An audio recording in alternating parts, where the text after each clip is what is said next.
toplantılarımızı sadece belediyenin meclis salonunda yapma anlayışımız yok. Orada sadece meclis üyeleriyle bu toplantılarımızı yapma anlayışımız yok. Bütün meclis toplantılarımızın halka ve kamuoyuna açık olma durumu vardır.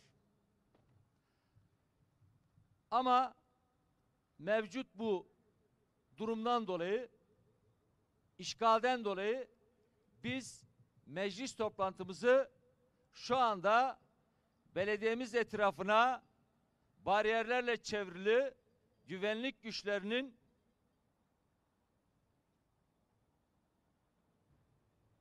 gölgesi demeyeceğim. Kimsenin gölgesi de biz oturmayız. Biz ancak halkımızın gölgesinde oturabiliriz. Şu anda halkımızla birlikte meclis toplantımızı yapacağız.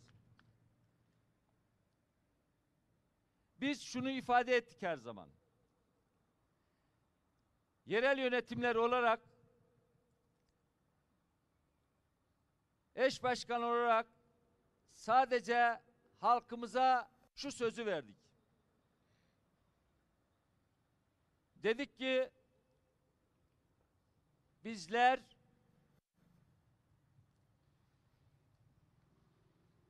temel olarak anlayışımız size hizmet, bu hizmeti sadece belediyenin dört duvar arasında yapmayacağız.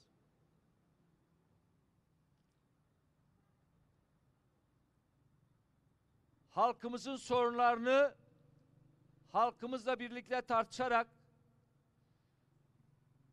önerilerini, eleştirilerini alarak, sorunlara ortak çözüm üreterek sadece biz alınan kararların yürütücüsü olacağız dedik. Bugün de bunu fiilen uygulamış oluyoruz.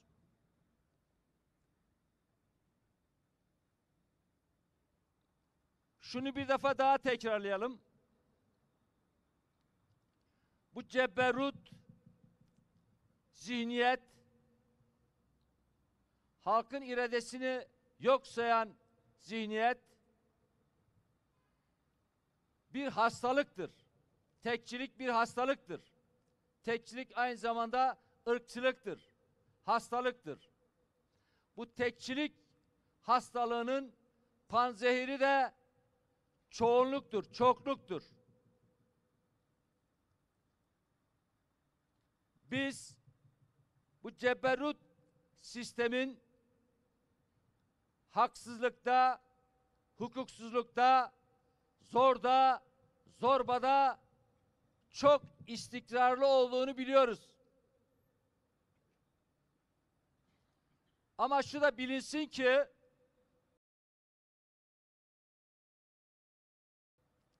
biz, yani halkla ötekileştirilen kimlikler bir arada dayanışarak ittifakımızı güçlendirerek, sesimizi güçlendirerek kendimizin olanı almada, direnişte de bir o kadar biz de istikrarlıyız. Bu da böyle bilmiş olsun.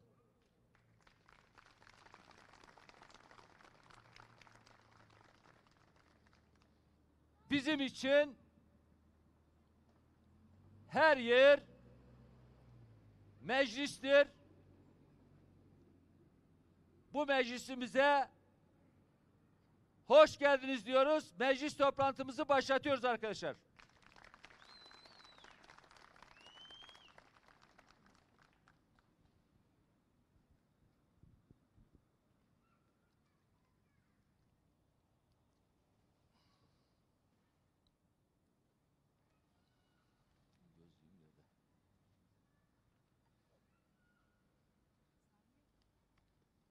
Birkaç şey de sen söyle. Eş başkanımız da bu vesileyle.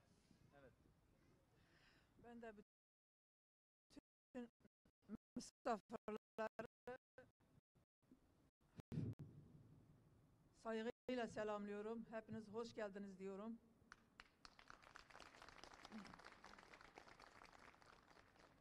Eş başkanımın dediği gibi bugün pazartesi günü meclis toplantımız vardı. Maalesef bugün yapıyoruz durumlardan dolayı. Biz çalıştık. Biz halkımızla bunu paylaştık. Siz bizden ne istiyorsunuz? Sadece bize dediler ki bu kayıt hiçbir isteğimiz sizden yok.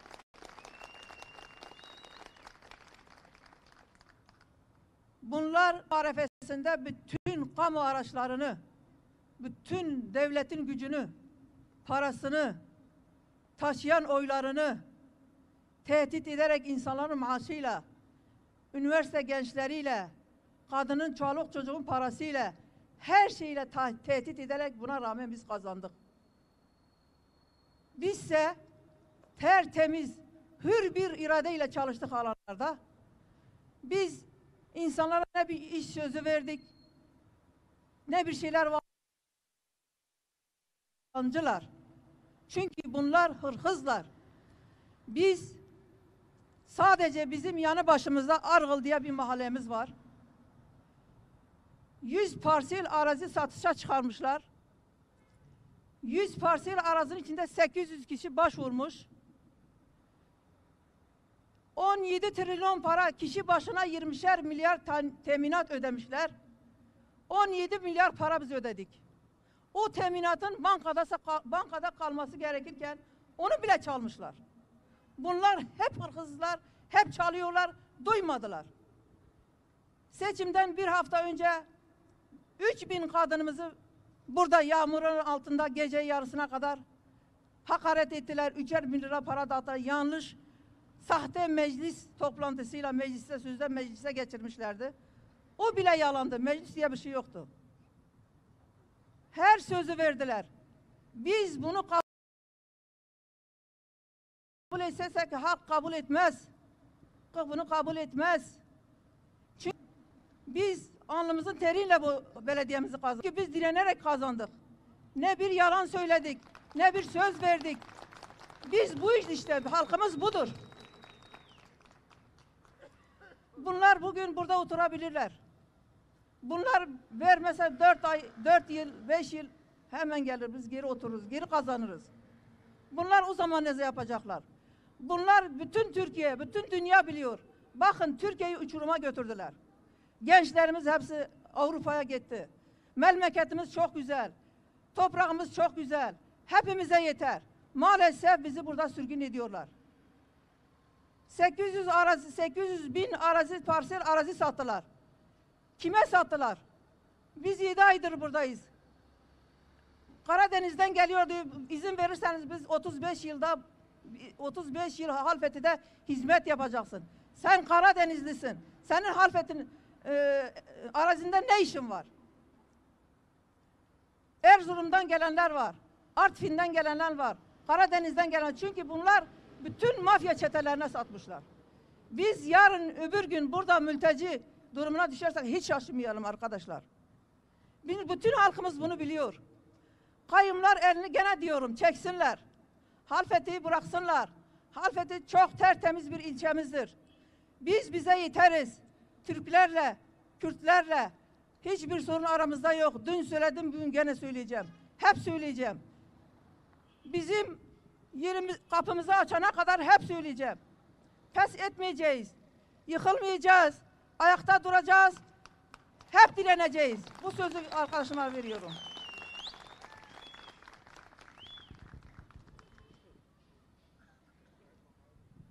Evet arkadaşlar, biz Kasım ayı Halfeti Belediyesi olağan meclis toplantısına başlıyoruz. Başlarken de şunu da ifade edelim. Burada Halfeti halkımız ve ilçelerden arkadaşlarımız ve belediye eş başkanlarımız var, ilçe eş başkanlarımız var. Sadece Halfeti değil, bir bütün o çevredeki ilçedeki eş başkanlarımızın, ilçe eş başkanları ve misafirlerimizin, halkımızın arasındayız. Aynı zamanda da bizle dayanışma diyeceğim. Dayanışma sadece belki başka sorunun bir başkasının sorunudur ama onun yanında olma değil. Bilfiil bu sorun sadece Halfeti'nin değil, bütün ülkenin demokrasi sorunu olduğu için yanımızda bize güç veren, güç vermek için gelen, sesimizi gürleştiren ve bize moral kazandıran misafirlerimiz de meclis toplantımıza katılmış durumda. İHA'de eş genel başkanı Hüseyin Küçükbal aramızda. Hoş geldiniz diyoruz. Ahmet Şube Başkanı Ercan Yılmaz aramızda. Hoş geldiniz diyoruz. Bölge temsilcisi Tahir Saçaklı aramızda. Hoş geldiniz diyoruz. Urfa Şube Başkanı ve Yönetim Kurulu üyeleri aramızda. Gaziantep Şube Eş Başkanı ve Yönetim Kurulu üyelerimiz aramızda. Adıyaman Şube Eş Başkanlarımız burada. Türkiye İnsan Hakları Vakfı'ndan Murat Aba aramızda. Aynı zamanda da Dersim Milletvekilimiz Ayten Kordu aramızda. Urfa Milletvekilimiz Sayın Mithat Sancar aramızda. Urfa Milletvekilimiz Ferit Şenyaşar aramızda. Urfa Milletvekilimiz Ömer Öcalan aramızda. Yani toplantımız güçlü ve zengin. Toplantımıza katıldığınız için, şu anda bize güç verdiğiniz için tekrar teşekkür ederek toplantımıza başlıyoruz.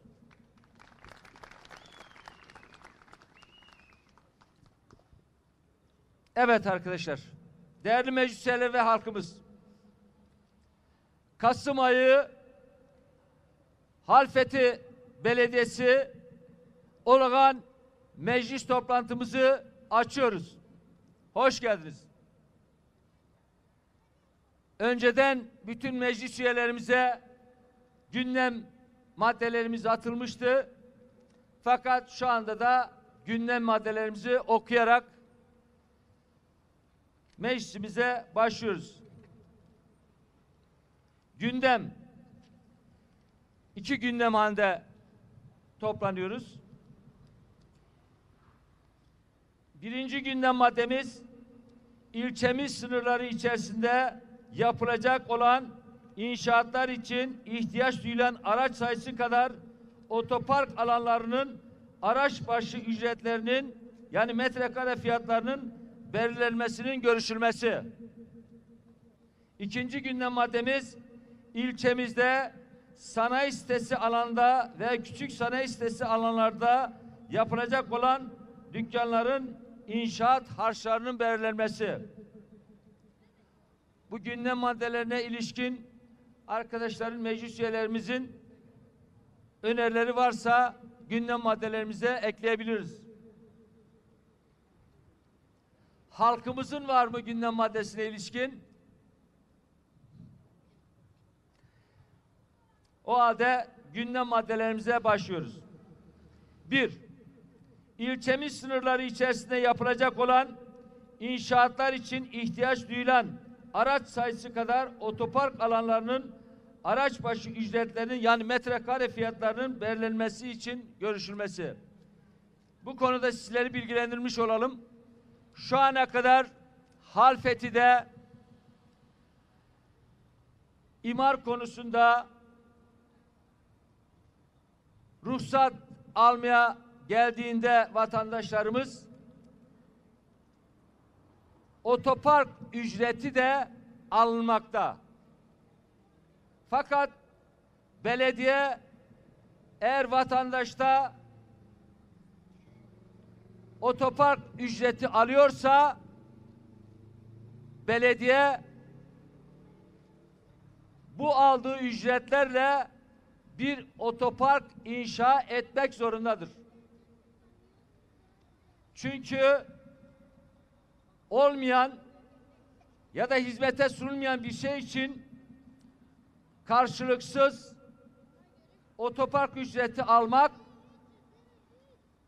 bir nevi haraç almaktır. Şu ana kadar bu böyle gitmiş. Bunun böyle olmayacağını biz bu yanlışın devam ettiricisi olmayacağımızın bilinciyle bunun karara bağlanması konusunda meclisten görüşme ihtiyacı duyduk. Yani şöyle açıklayalım.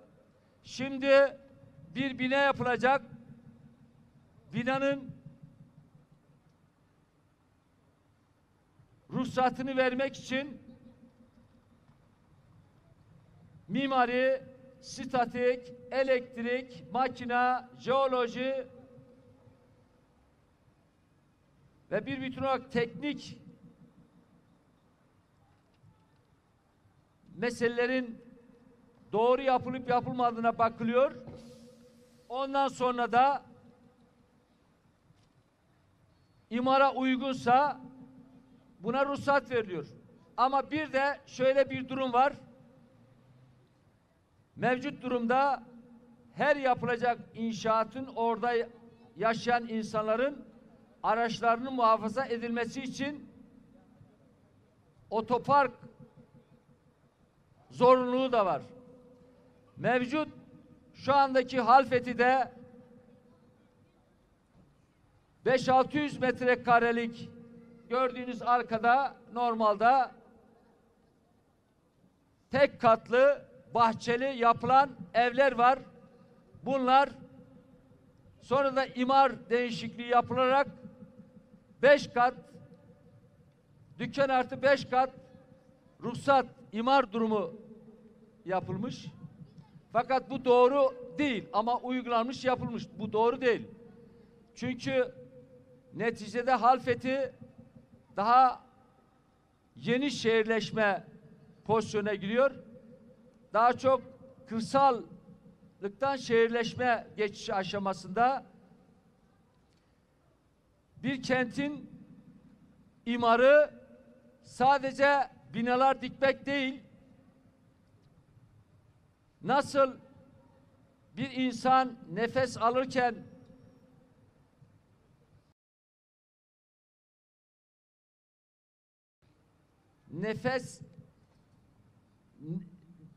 hava teneffüs edecekse, şehirde de yapılaşma yapılırken o şehrin havadar olması, o şehrin daha yaşanılır olması ve aynı zamanda binalar arasındaki mesafe, yol durumuna göre kat yüksekliği ve benzeri kıstasları var. Bu temelde imar uygulaması yapılır. Ama mevcut durumda Halfet'te bir katlı yer, 500-600 metrelik bahçeli yerler tadilat yapılarak 5 katlı yapılmış. Bu doğru bir şey değil, doğru bir anlayış değil. Fakat neticede uygulama yapılmış. Bundan dolayı mevcut durumda o binaların altında otopark yapma imkanı olmadığı için şehrin belirli bir yerinde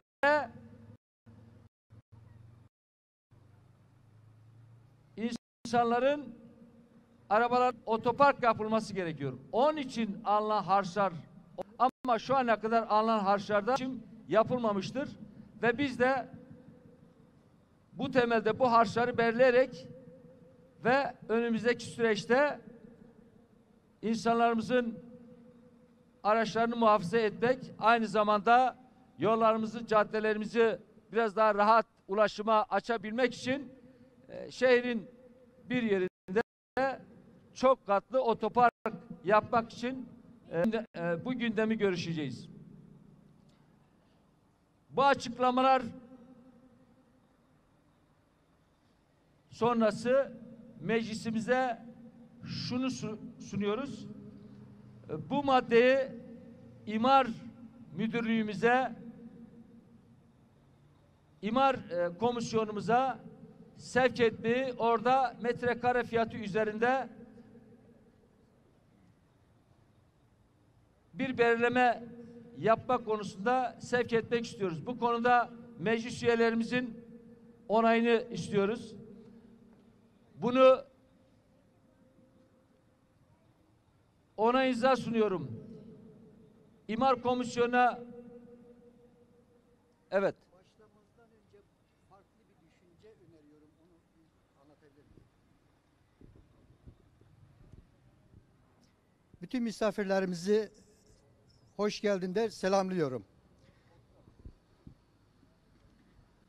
Şimdi Halfeti'deki yapılaşma normal TOKİ konutlarına imar değişikliği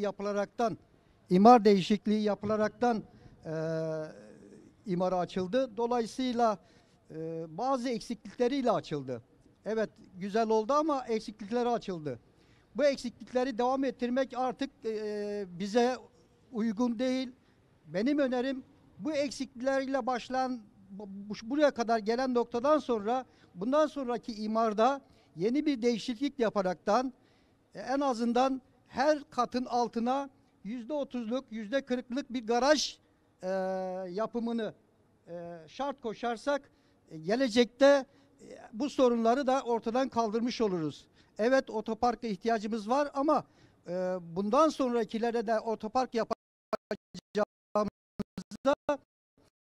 en az %40'lık bir kota getirerekten katın en azından %40'ının kadar veya %50'si kadar bir garaj gündeme getirirsek, imarda yaparsak bu sorunu baştan kökten çözmüş oluruz. Benim önerim bu.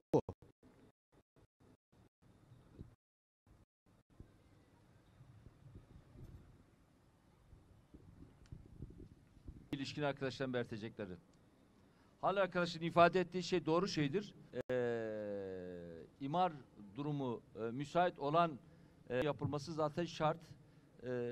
O şartı zaten imar olarak gündeme alıp onu kesinleştireceğiz. Evet.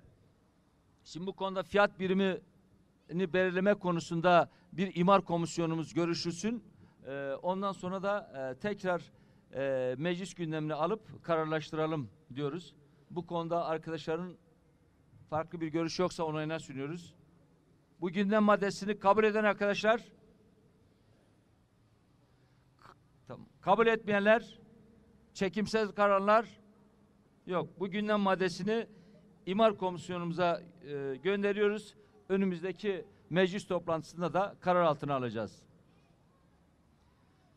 İkinci gündem maddemiz, ilçemizde sanayi sitesi alanlarında ve küçük sanayi sitesi alanında yapılacak olan dükkanların inşaat harçlarının belirlenmesi. Bu konuda bir açıklama yapalım. Şimdi ilçemizde Yukarı Göklü'de bir sanayi sitesi alanı yapılmakta, başlanmış durumda. Şu ana kadar buradaki için belediyede %70, yani 70 TL metre birim fiyatı olarak harç tahsil edilmesi kararlaştırılmış. Fakat oradaki esnaflarımızın bunun fazla olduğunu, bu konuda biz Halfeti'ye hizmet etmek için, Halfeti'nin istihdamını artırmak için, şehrin yararı için bir çalışma yürütmek istiyoruz. Bunun için kooperatif kurduk ve bu konuda temel amacımız ticaret yapmak kadar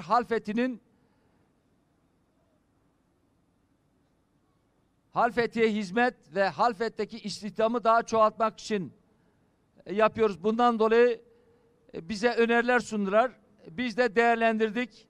Bizde de belediye olarak, yerel yönetimler olarak bizim de şehrimize katkı sunmak isteyen, şehrimizdeki işsizliği azaltmak isteyen, yine şehrimizin ticari hacmini genişletebilecek yatırımlar için ön açıcı olacağımızı, ama bu ön açıcılığımızın asla ve asla kamunun yararına olacaksa yapacağımızı, kamunun zararına olabilecek hiçbir anlayışın, hiçbir teklifin bize getirilmemesini hem seçim sürecinde söyledik hem de sonrasında söyledik. Biz de bunu değerlendirdiğimizde baktığımızda bu fiyatın yüksek olduğunu, bunun için de meclise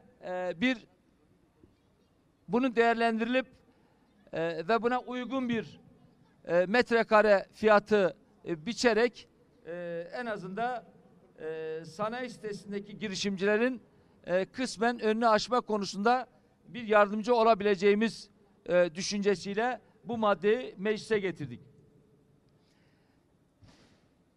Evet, önceki metre birim fiyatını 70 TL'den önceki belediye meclisi kararlaştırılmış. Bunun yüksek olduğu araştırdık. İmar müdürlüklerimiz biz de araştırdık. Gerçekten bunun yüksek olduğunu, yine çeşitli çevremizdeki ilçeleri sorduk. İlçe belediye eş başkanlarına sorduk.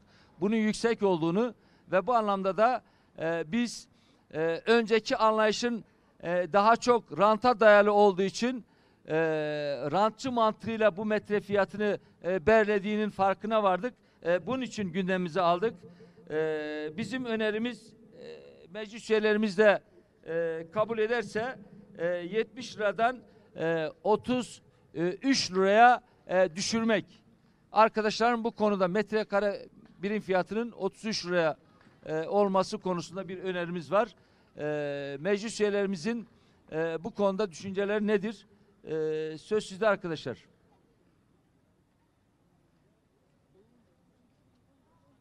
Halkımız bu konuda bir önerisi var mı?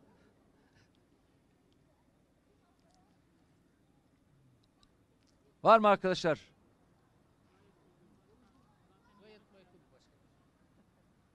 Evet. Evet, o zaman gündemimizi onayınıza sunuyoruz. İkinci gündem maddemizi onaylayan arkadaşlar, onaylamayanlar, çekimser kalanlar, bu gündem maddemizde hayırlı olsun.